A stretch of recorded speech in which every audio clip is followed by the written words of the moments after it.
여러분 안녕하세요. 정보처리 기능사 필기 강좌 시간입니다. 강의를 맡은 강사 윤영혜이고요. 자, 이번 시간은 패키지 활용 두 번째 시간이고요. 내용 진행해 보도록 하겠습니다.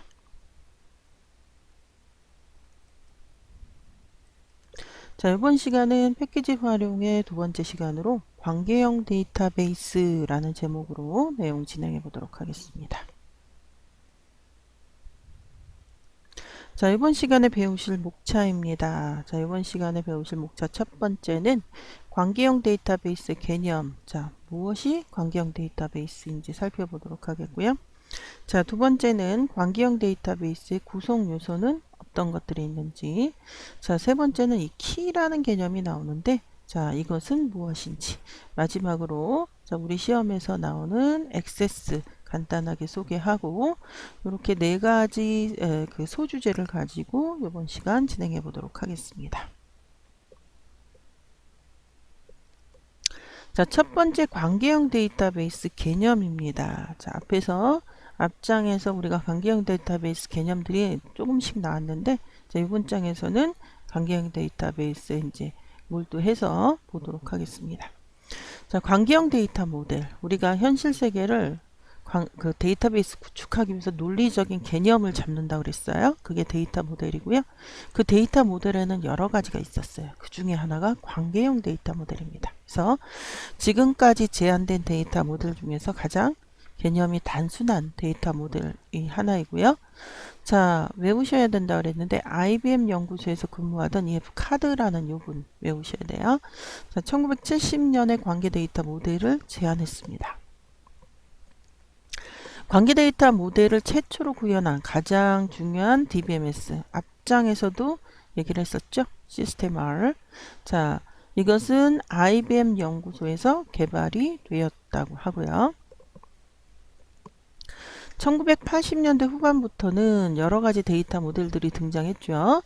그지만 관계형 DBMS는 여전히 가장 널리 중요합니다. 사용되는 DBMS로서 외우셔야 돼요. MS SQL, 자, 오라클 가장 대표되죠. DB2, 인포믹스, 사이베이스 이런 것들이 바로 관계형 DBMS라는 것을 외우셔야 됩니다. 최초의 관계형 DBMS는 여기 써 있었죠. 시스템 R. 예, 이거. 자, 그 다음에 MS SQL, 오라클 상용화된 관계형 DB 중에서 가장 잘 알려진 것이고요. 관계 데이터 모델은 동일한 구조, 이 구조라는 말은 이제 테이블인데, 예, 그거를 좀 더 이론적으로 부르는 이름이 릴레이션입니다. 그래서 테이블 릴레이션 같은 내용이고요. 관점에서 모든 데이터를 논리적으로 구성하는 그러한 개념을 갖고 있습니다. 자, 선언적인 지류를 통한 데이터 접근. 여기 선언적이라는 것에 그 염두에 두셔야 되고요. 자, 응용 프로그램들은 데이터베이스 내 레코드들을 어떤 순서와도 무관하게 어떤 뭐 학번이 먼저 오든 이름이 먼저 오든 일단은 무관하다는 거죠. 하지만 우리가 컴퓨터를 통해서 입력할 때는 그 무관하지 않고요. 논리적으로는 무관하다는 얘기예요. 관계 데이터 모델의 목적은 높은 데이터 독립성. 앞장에서 데이터 독립이란 프로그램과 무관하게 데이터가 존재.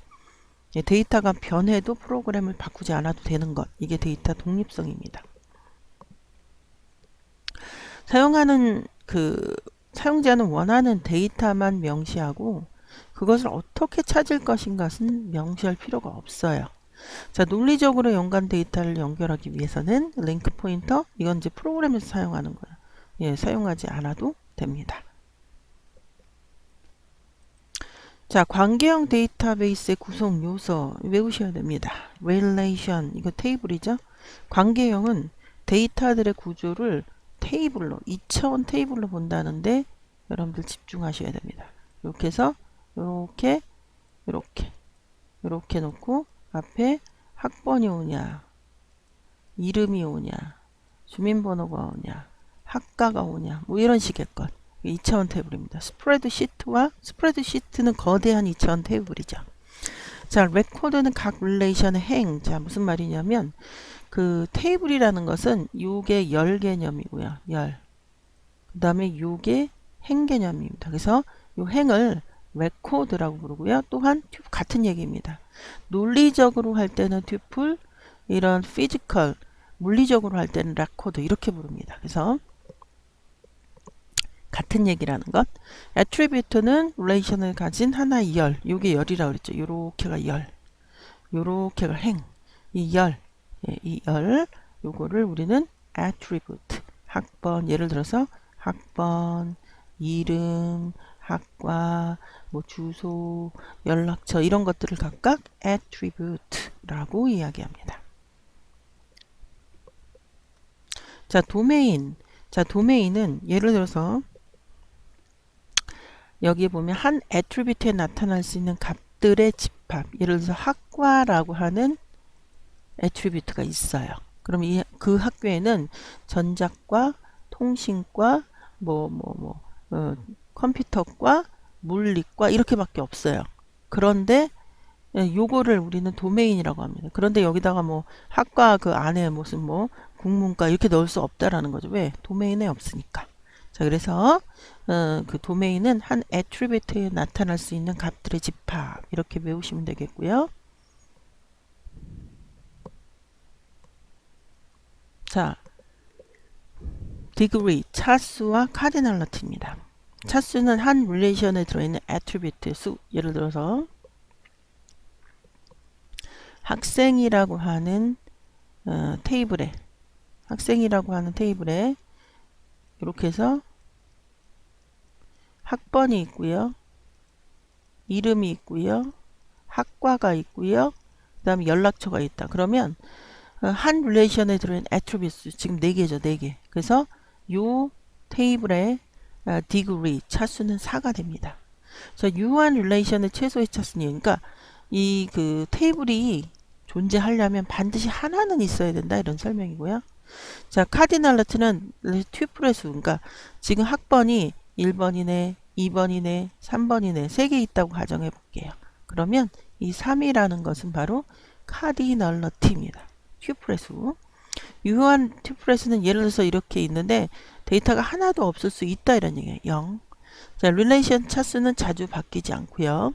요거 그 attribute는 자주 바뀌지 않고요. 카디널리티는 지속적으로 변화되죠. 지속적으로. 그래서 차수 카디널리티 확인해 봤고요. 자, 널값. 여러분들 이 프로그램 안에서는 널이라는 개념이 있어요. 이거는 그 알려지지 않음, 적용할 수 없음, 없다라는 거, 없을 묻자. 그래서 예를 들어서 사원 릴레이션에서 새로운 사원에 관한 튜플을 입력하는데 아직 부서가 결정되지 않았어요. 그럼 거기다가 널 값을 넣는다는 거죠. 널 값은 숫자 도메인 0이나 문자열 도메인의 공백 문자랑은 달라요. 그거는 값들이 있는 거고요. 디베이스마다 널 값을 나타내기 위해서 다른 기호를 사용합니다. 기본적으로 알고리즘에서는 이렇게 널 이렇게 이야기합니다. 자, 그래서 널 값에 대한 설명이고요. 자, 릴레이션의 스키마. 자, 여기 보면 좀 전에 우리가 학생이라는 테이블에서 뭐뭐뭐 했다. 자, 이렇게 2차원 테이블이니까 먼저 attribute 항목을 결정해 줘야 돼. 이렇게. 그래서 여기는 학번, 이름, 학과, 그 다음 연락처 이렇게 있을 때 여기에 보면 그 요만큼 요 제일 위에는 요거를 뭐라고 한다? 예, 스키마라고 합니다. 릴레이션 스키마. 그래서 이런 테이블 릴레이션을 구성하기 위한 프레임워크 툴이고요. 릴레이션의 이름, 예를 들어서 학생 하고요. 가로 안에 학번, 자, 이름, 학과, 자, 그 다음 연락처 이렇게 표기를 한다라는 거죠. 애트리뷰트 1, 2, 3, 4, n. 기본키 애트리뷰트는 밑줄을 표시. 예를 들어서 그 학생이라는 그 개체를 유일하게 구분할 수 있는 게 유니크한 성격이. 이름은 동명이 있잖아요. 학과도 얼마든지 그 안에 얼마든지 많은 아이들이 있죠. 뭐 연락처도 유니크할 수 있으나 그 거기에 유니크한 특징을 하나 잡아서 이렇게 밑줄을 자 이렇게 유니크한 애트리뷰트에는 밑줄을 그어 넣습니다. 그것을 주키라고 하고요. 기본키, 주키, 프라이머리 키 다 같은 뜻이죠.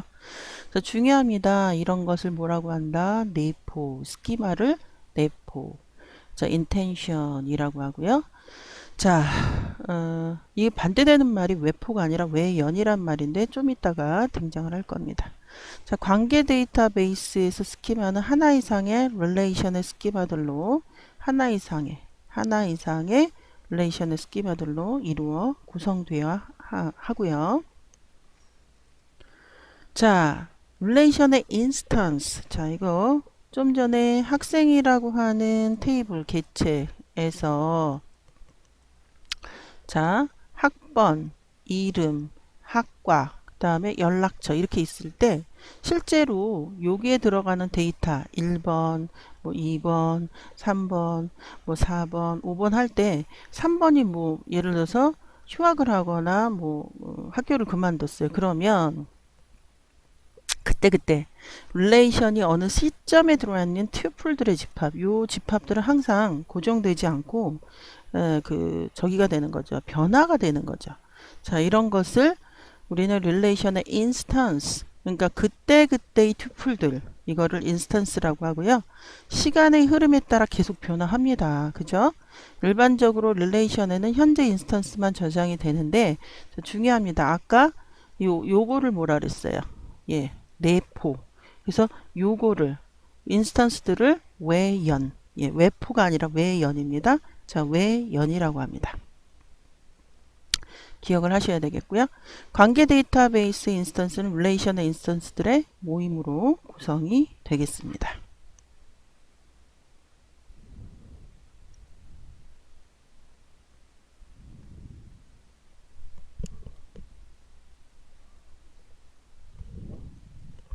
자, 릴레이션, 그 테이블을 얘기하는 거죠. 자, 학생이라는 테이블에, 자, 학번, 이름, 학과, 연락처 뭐 이렇게 있을 때, 자, 릴레이션은 튜플들의 집합입니다. 튜플들의 집합이고, 각 릴레이션은 오직 하나의 레코드 타입. 하나의 레코드 타입이라는 것은 이 스키마를 의미하죠. 레코드 타입을 포함하고요. 한 애트리뷰트 내의 값들은 모두 같은 유형이에요. 한 애트리뷰트, 예를 들어서 학번. 그럼 학번이 뭐 예를 들어서 규칙이 뭐 10자리다. 근데 갑자기 뭐 15자리나 5자리가 나오지 않는다. 같은 유형이라는 거죠. 애트리뷰트들의 순서는 중요하지 않습니다. 여기다 내가 학번, 뭐 이름, 뭐 학과 이렇게 썼는데 이걸 얼마든지 뒤집어도 되는데 실제로 컴퓨터 내에 저장할 때는 관계가 있습니다. 근데 논리적으로는 순서가 중요하지 않다라는 거죠. 동일한 튜플들이 2개 이상 존재하지 않아요. 예를 들어서 1번 홍길동 뭐 컴퓨터과 그 다음에 뭐 핸드폰 번호도 동일하다. 이런 건 없다라는 거죠. 동일한 튜플이 2개 이상 존재하지 않습니다. 이거는 키가 존재한다라는 것과 같은 의미가 될 수 있다라는 것이고요. 한 튜플의 각 애트리뷰트는 원작값. 예를 들어서 여기 학과인데 뭐 컴퓨터과 뭐 컴퓨터 통신과 근데 컴퓨터 통신과인데 컴퓨터랑 통신과랑 또 나눠진다. 이런 건 없다라는 거죠. 원작값. 예, 더 이상 나눠질 수 없는 거. 자, 각 애트리뷰트의 이름은 한 릴레이션 내에서만 고유합니다. 자, 한 애트리뷰트 이름은 이 안에서만 고유하다 이런 얘기예요. 튜플들의 순서는 중요하지 않는데 실제로 컴퓨터에 저장될 때는 중요합니다. 그런데 이 이론에서는 중요하지 않다. 순서가 중요하지 않다라고 외우셔야 되겠고요. 자, 그래서 좀 전에 설명했던 것을 주표로 하나 만들었습니다. 그래서 여기 내포, 그 다음에 그 항목에 그러니까 이게 이제 스키마가 되는 거죠. 스키마. 그 릴레이션의 스키마가 되는 거고요. 그 다음에 내포, 열들, 애트리뷰트들의 집합. 그 다음에 이제 이 튜플들의 집합, 외연 또는 이 속성의 개수, 이거를 degree, 여기 써 있죠. degree. 그 다음에 이런 튜플들의 개수를 cardinality 이렇게 얘기를 했습니다. 자, 그 다음에 요거를 구체적으로 컴퓨터에 내 집어넣었을 때는 요거 애트리뷰트를 항목이라고 부릅니다. 또는 field 또는 column. 예, 그리고 여기를 좀 전에 튜플이라고 얘기했는데 이걸 행이라고 얘기합니다. 행. 여기서 용어들이 조금씩 다르게 불러지는 거에 대해서 신경을 좀 쓰셔야 되겠고요. 자, 이번에는 이제 키라는 개념이 나옵니다. 자, 릴레이션의 키, 각 튜플을 고유하게 식별할 수 있는 애트리뷰트들의 모임 또는 애트리뷰트 이거든요. 자, 이때 슈퍼키가 있고요. 후보키가 있고요. 예, 그 다음에 기본키가 있고요. 그 다음에 대체키가 있고요. 외래키 이렇게 5가지 종류의 키가 있다라고 외우셔야 되겠고요. 일단 슈퍼키입니다. 한 릴레이션에서 특정 튜플을 고유하게 식별하는 구별할 수 있는 하나 이상의 애트리뷰트 또는 애트리뷰트 집합. 예를 들어 신용카드 회사에서 고객이라는 테이블 안에 신용카드 번호 주소 유일하죠. 물론 카드 번호 하나만으로도 주소 유효한데 이제 이렇게 할 수 있다라는 거고 주민등록번호 이름 주민등록번호 하나만으로도 유일한데 역시 유일하게 구분할 수 있는 애트리뷰트들의 셋이라는 거죠. 또는 주민등록번호. 자, 튜플들을 고유하게 식별하는 데 필요하지 않은 애트리뷰트들을 포함 이거 이름이나 주소는 뭐 반드시 들어가야 되는 건 아니지만 이렇게 셋을 집합을 만들 수 있다. 그래서 슈퍼키는 유일하게 구별할 수 있는 애트리뷰트들의 집합 셋 이렇게 정의를 하시면 되겠고요. 자, 후보키입니다. 각 튜플들을 고유하게 식별하는 최소한의 애트리뷰트의 모임. 그래서 이 최소한이란 말에 조금 신경을 쓰셔야 되겠고요. 신용카드 번호 주소, 그 다음에 신용카드 회사의 고객 릴레이션에서 후보키는 아니지만 신용카드 번호가 우리가 이 프라이머리 키 주키가 될 수 있는 그 성격들 그것을 후보키라고 하는 겁니다. 그래서 우리가 대통령을 뽑을 때 후보들이 잔뜩 나오잖아요. 후보지 대통령은 아니에요. 그래서 그 중에 어떤 한 분이 대통령이 되는 것. 마찬가지로 주키가 될 수 있는 이런 성격들, 성질을 갖고 있는 그런 것을 후보키라고 하고요. 그 중에 이제 하나를 골라야 되겠죠. 그게 이제 주키가 되는데, 자, 모든 릴레이션에서 최소한 1개 이상의 후보키가 당연히 있죠. 후보키도 2개 이상의 애트리뷰트들로 구성된 데서 복합키라고 하고요. 학번, 과목, 이제 후보키가 될 수 있는 그런 셋이 되겠고요. 자, 기본키입니다. 실제로 중요한 개념은 바로 이 기본키죠. 한 릴레이션에서 후보키가 2개 이상이 있으면 설계자 또는 데이터베이스 관리자가 이들 중에서 하나를 기본키로 선정을 합니다. 그래서 애트리뷰트들이 굉장히 많아요. 이렇게 굉장히 많은데 그 중에 하나를 선택을 합니다. 선택을 하면 나머지는 이제 대체키라고 좀 이따가 이제 나올 텐데 어쨌든 후보키 중에 하나를 골라서 뭐 한다? 기본키로 선정한다라는 거죠.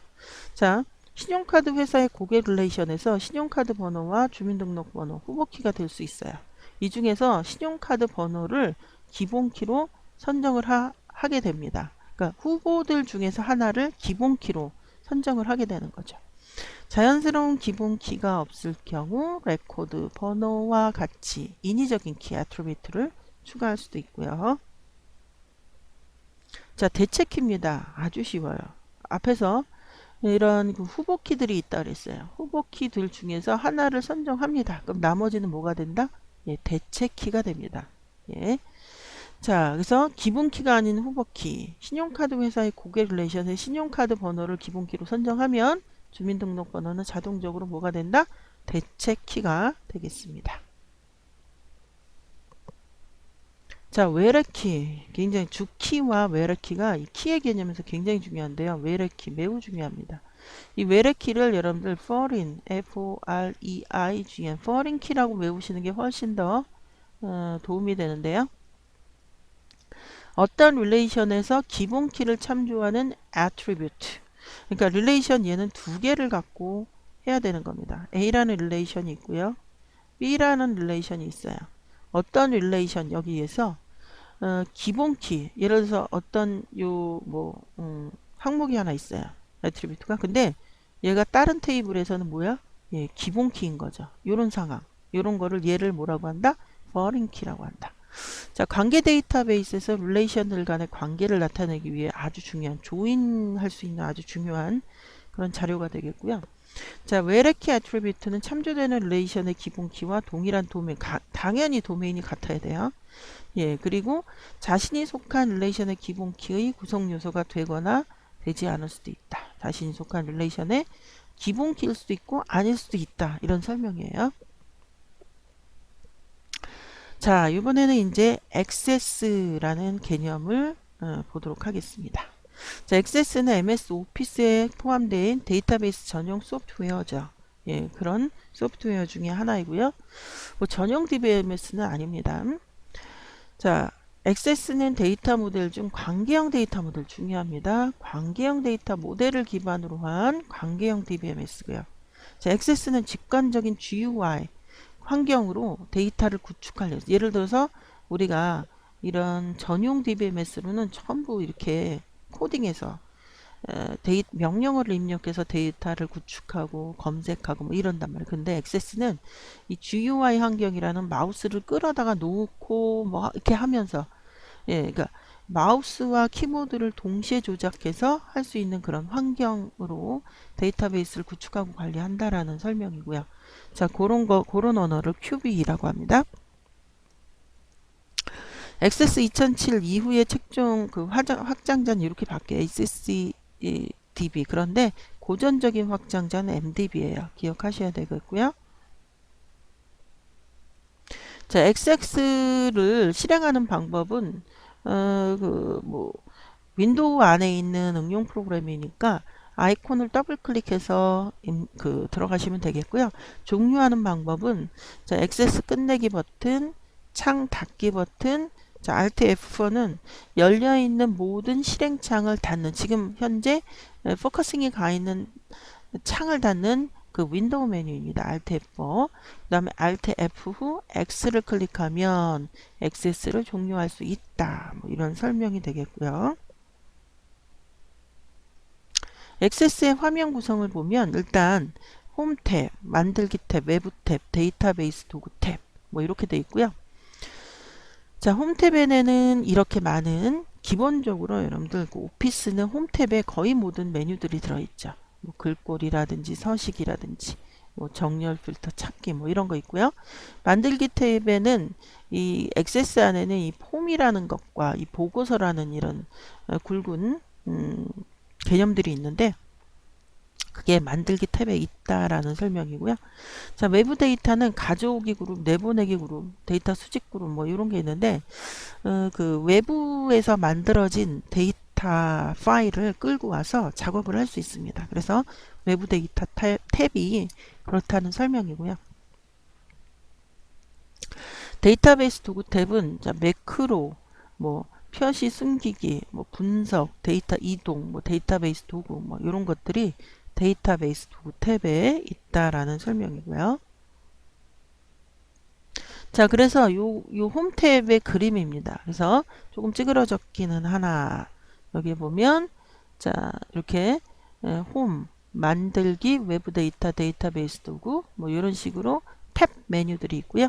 여기에 보면 보기 그룹, 요거 얘기하는 거죠. 자, 그 다음에 클립보드 그룹, 그 다음에 글꼴 그룹, 그 다음에 서식 있는 텍스트 그룹, 정렬 및 레코드 그룹 관련 여기 있죠. 레코드 그룹 관련 그룹, 정렬 및 필터 그룹, 자, 찾기 그룹에 각각에 대해서 설명들을 아래에 해놨고요. 자, 그 다음에 이제 우리가 데이터베이스를 만들 때 직접 테이블을 만들 때 입력을 하는데 먼저 우리가 앞에서 설명한 스키마, 예, 기본 구조를 먼저 만들어야 하죠. 그래서 먼저 기본 구조, 어떤 항목이 들어갈 것인가, 뭐 이렇게 먼저 결정한 다음에 여기 보면 순번과 신청일과 부서 번호와 그죠? 신청 부서와 품목과 여기 있죠, 품목, 수량과 금액 뭐 이런 식으로 먼저 얘를 먼저 만들고 그래야 이런 표 안에서 입력할 수 있는 이런 그림이 나오고요. 그 안에다가 여러분들이 실제 데이터를 집어넣을 수 있고요. 그래서 요거는 디자인 보기로 하고 요거는 이렇게 데이터 시트 보기로 이렇게 한다 이런 설명이 되겠습니다. 자, 만들기 탭에 어떤 만들기 탭은 그림상 이렇고요. 자, 여기에 보면 테이블 그룹, 폼 그룹, 자, 보고서 그룹, 기타 그룹. 그래서 폼과 보고서가 액세스에서 굉장히 중요한 개체입니다. 그런데 그게 만들기 탭에 있다라는 것 알고 계시면 좀 도움이 되겠고요. 자, 외부 데이터. 그래서 외부 데이터 그 탭에는 자, 가져오기, 내보내기, 데이터 수집, 쉐어포인트라고 하는 각각의 그룹들이 있어서 그림으로는 이렇게 나타난다라는 것 기억하시면 되겠고요. 자, 데이터베이스 도구 탭에는 자, 여기 보면 매크로, 자, 표시, 숨기기, 분석, 데이터 이동, 데이터베이스 도구. 그래서 이 생긴 거는 꼭 엑셀 비슷하게 생겼으나 전혀 엑셀하고는 뭐 동일하지 않고요. 여기에 보면 매크로해서 이 액세스 안에서도 간단하게 프로그램을 할 수 있어요. 그게 바로 이 매크로 그룹이라는 것, 매크로라는 것 기억을 하셔서 비주얼 베이직 에디터 시작하기 위해서 문법 자체가 비주얼 베이직입니다. 액세스의 문법 자체가. 그래서 이렇게 코딩도 할 수 있다라는 것. 예, 그래서 요거를 기억하시면 되겠고요. 자, 액세스 구성 요소 보면은 자, 테이블, 실제 데이터가 저장되는 공간이죠. 예, 테이블, 앞에서 말했던 테이블과 같은 내용입니다. 쿼리, 자, 이건 액세스의 또 중요한 개체 중에 하나인데 여러 가지 조건을 이용해 테이블의 검색, 추출, 예, 이것을 할 수 있는 쿼리, 그러니까 SQL입니다. 자, 폼, 자, 이것은 입출력 화면, 이렇게 화면이 나오죠. 보고서, 그래서 인쇄용으로 만들어주는 개체, 매크로. 자, 그래서 요런 개체들이 있다라는 것. 자, 테이블은 이렇게 생겼어요. 앞에서 말한 거고요. 이 테이블 눌러서 만들 수 있겠고요. 자, 쿼리는 또 이렇게 생겼어요. 그래서 여러분들이 여기다가 이런 걸 큐비라고 하거든요. 직접 입력하는 쿼리도 있고 이렇게 그래픽으로 이렇게 하는 것을 큐비라고 하는데 이게 액세스는 요것을 기본으로 해서 쿼리를 넣을 수 있습니다. 자, 폼. 그래서 이거는 요런 입출력 화면을 만들 수 있는 게 폼이고요. 자, 보고서는 이런 식으로 출력용으로 만들 수 있는 게 보고서가 되겠습니다. 자, 매크로는 반복적인 작업을 한 번에 실행시켜주는 개체이고요. 자, 요번에는 이번 시간을 마무리하는 문제를 풀어보도록 하겠습니다. 자, 관계형 데이터베이스의 구성 요소가 아닌 것, 아주 중요한 문제죠. 자, 테이블, 레코드, 그 다음에 튜플, attribute. 여러분들이 조금 헷갈릴 수가 있는데 이 테이블 대신에 relation이라는 용어를 씁니다. 같은 건데요. 같은 건데 여기에 보면 관계형 데이터베이스라는 것은 이론적인 겁니다. 이론적. 그런데 특정 DBMS, 앞에서 말한 우리 액세스라든지 이런 것을 이용해서 이것을 구체화시킨 게 바로 테이블입니다. 그러니까 테이블과 릴레이션은 같은 건데 릴레이션은 이론적인 용어이고요. 테이블은 구현적인 실질적인 용어입니다. 얘나 전부 학생 테이블에서 이런 구조, 학번, 이름, 학과, 연락처 이런 구조를 설명하는 겁니다. 이론적으로 논리적으로는 릴레이션이라고 하고 구체적으로는 테이블이라고 하는 겁니다. 그래서 관계형 데이터베이스의 구성 요소는 테이블 대신에 릴레이션이 들어가야 되겠습니다. 자, 6번에 틀린 답 1번 선택을 하시면 되겠고요. 자, 문제 2번입니다. 관계형 데이터베이스에 대해서 잘못 설명한 것은. 자, 관계 데이터 모델은 지금까지 제안된 모델 중에서 가장 그 개념이 단순한 데이터 모델이다 라고 돼 있고요. 자, IBM에 근무하던 EF카드가 70년에 관계 데이터 모델을 제안했고요. 관계 데이터 모델을 최초로 구현한 가장 중요한 관계 DBMS가 시스템 R이다. 외부라고 말씀드렸고요. 1980년대 후반부터 여러 가지 데이터 모델들이 새로 등장했지만 DBMS는 여전히 가장 널리 사용되는 DBMS다. 여기 문장이 잘렸네요. 자, 여기 보면 문제가 여기 잘못 들어간 것 같은데 여기 슬라이드 4번을 보면 자, EF카드 70년 맞고요. 여기를 조금 고치겠습니다. 여러분들 요거를 이렇게 해야지 좀 말이 되는 것 같아요. 요거를 70년이 맞는데 요 답을 맞게 하려면 80년으로 고칠게요. 그러면 이제 일단 틀린 답이 2번이 되는 것이고요. 자, 그래서 이렇게 억지로 답을 2번으로 만들고 요거 70년. 예. 자, 이번 시간을 정리해 보도록 하겠습니다. 이번 시간에는 관계형 데이터베이스 개념에 대해서 배웠고요. 자, 구성 요소 아까 했었죠. 1번에서 문제 1번에서. 자, 키의 개념. 그래서 5개 있었어요. 예, 슈퍼키, 후보키, 그 다음에 주키, 프라이머리 키, 주키, 그 다음에 대체키, 그 다음에 외래키. 반드시 외우셔야 됩니다. 자, 그 다음에 간단하게 액세스를 소개해 보았습니다. 자, 이번 시간은 여기까지입니다. 수고하셨고요. 다음 시간에 다시 뵙도록 하겠습니다. 여러분들 수고하셨습니다.